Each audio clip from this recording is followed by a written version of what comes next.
Aujourd'hui, ça va encore être pizza, mais cette fois-ci sous la forme d'un dessert. Vous allez voir, je pense qu'on va se régaler. J'accueille dans la cuisine des apprentis chefs Chloé, qu'on avait déjà vu, qu'on avait fait une tarte citron meringuée. Je vous mets le lien dans la description. Donc c'est parti, on va enfiler nos masques, on va travailler pendant 1 heure pour faire cette pizza dessert. Et puis allez, hein, en cuisine.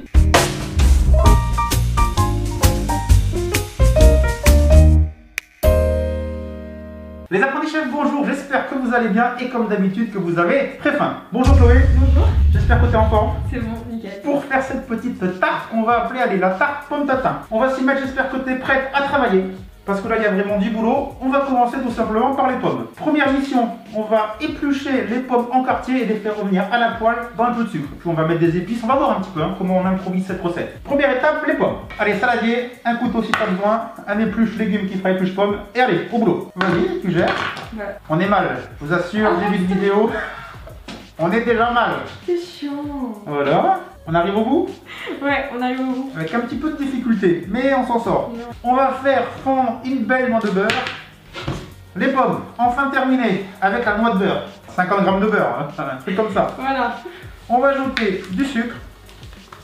Proportion, on est généreux, voilà. Chacun adapte comme il veut. On va laisser fondre, caraméliser le sucre. Le beurre et le sucre, ça va pas tarder à nous faire un caramel. Donc tu peux nous ajouter les pommes. Toutes. Ouais. Voilà. Le but, ça va être d'obtenir des pommes qui vont être légèrement fondantes, entre fondantes et croquantes, parce qu'après, ça va repartir au four. On va nous ajouter de la vanille, soit les graines gousses de vanille, ou là, c'est de la vanille en poudre.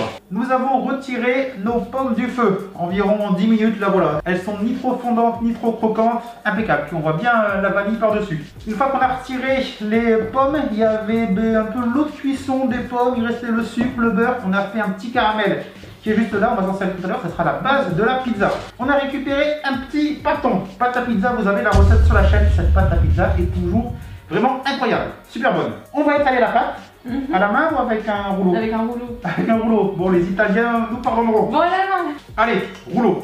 Bon, ce que je te conseille, c'est de commencer, vas-y, comme tu peux. Eh bien, finis ta phrase. Voilà, oh, voilà. Bon, faut bien mettre de la farine. Mais attends, mais... Allez, un peu dans le sens, voilà. Moi, ce que je te conseille maintenant, c'est de continuer à la main. Bah, tu fais. Pour l'agrandir un peu.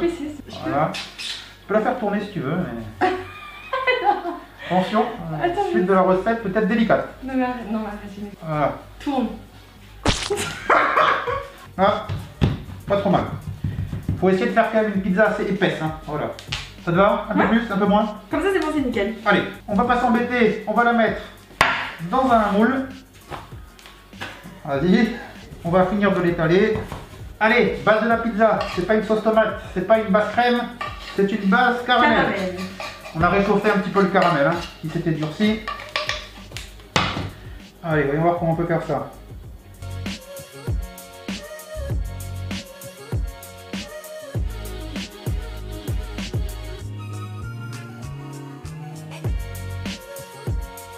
Base de la pizza caramel, le caramel a déjà un petit peu durci, on verra ce que ça donne à la fin. Bon là c'est un peu une recette qu'on improvise, hein. Donc voilà. Totalement. On va rajouter les pommes sur la base. Allez, à toi. Alors qu'est-ce qu'on fait? On en met partout? Ouais, on s'en ouais. Comme si c'était une pizza, voilà. Comme si c'était la mozza quoi. Voilà, c'est ça. On va rajouter pour rappeler la tarte tatin un peu de cannelle. Et maintenant ça part au four pour... Environ 20 minutes. Allez, on va dire comme ça. À quelle température? 120. 220 degrés. Allez, c'est ça les pizzas. Faut que ça prenne fort. Au four, on se retrouve juste après. Pendant que la pizza est au four, pour l'accompagner, une bonne petite chantilly, ça sera pas mal. Dans la cuve du robot, nous avons mis 300 g de crème. entière liquide. 150 de mascarpone. Voilà. De la vanille. De la vanille en poudre. Ouais. Et 50 Du g. sucre. 50 g de sucre. Voilà, parfait. Allez, maintenant la chantilly va se faire tout seul. Ça part au robot avec le fouet.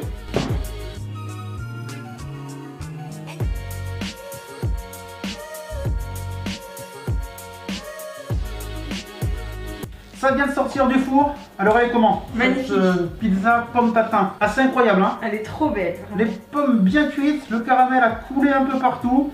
Voilà, ça s'annonce vraiment très gourmand. Et puis là on a une chantilly aussi, des chantilly mascarpone, très onctueuse. Par-dessus, ça va apporter la gourmandise, le crémeux, la fraîcheur. Ça va être fantastique. Bon, on se goûte une petite part. Allez, on va découper ça. Caramel, il y en a partout. La pâte, je pense, est bien cuite. Oh là là. Oh là là là là là. Ça va être un scandale. Une tuerie. Ah, c'est pas mal, hein. Deuxième part. Pâte bien cuite. Les pommes là, elles ont l'air vraiment bien fondantes, impeccables. Avec ou sans chantilly? Moi sans. Sans, moi, vous connaissez, bien évidemment. Avec. Et puis dans la recette, comme je l'imagine, voilà, il y a une bonne part de chantilly juste à côté, comme ça. Voilà. Ou une boule de vanille. Une boucle de vanille aurait été pas mal aussi, hein. Grave. Bon, on va goûter ça. Allez, petite dégustation. Bon appétit.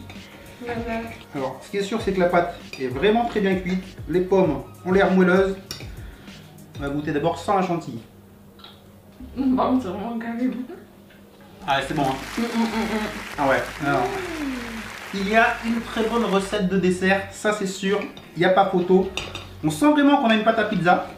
Ah, mais c'est trop bon. Et on a vraiment le goût d'une pomme tatin. C'est vraiment très très bon. On a bien la vanille qui remonte. On a la cannelle avec la chantilly. Ce qui est bien, c'est que la chantilly là, va commencer à fondre sur la pomme qui est chaude. Ah, vraiment, c'est trop bon. Ah ouais, c'est violent. En goût, c'est vraiment très très bon.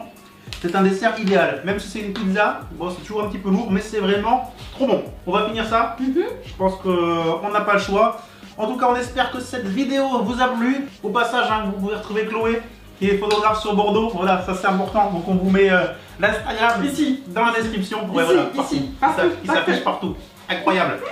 N'oubliez pas un petit pouce bleu et puis abonnez-vous à la chaîne YouTube hein, si ce n'est pas encore fait. La recette de la pâte à pizza, on n'arrêtera jamais de le dire, mais cette pizza, elle est vraiment trop bonne. C'est grâce à la pâte, la recette de Paola qu'elle m'avait envoyée. Hein. Vous avez la recette sur la chaîne. Et puis nous, on donne rendez-vous comme d'habitude très vite avec une nouvelle vidéo. Ciao tout le monde. Bye bye.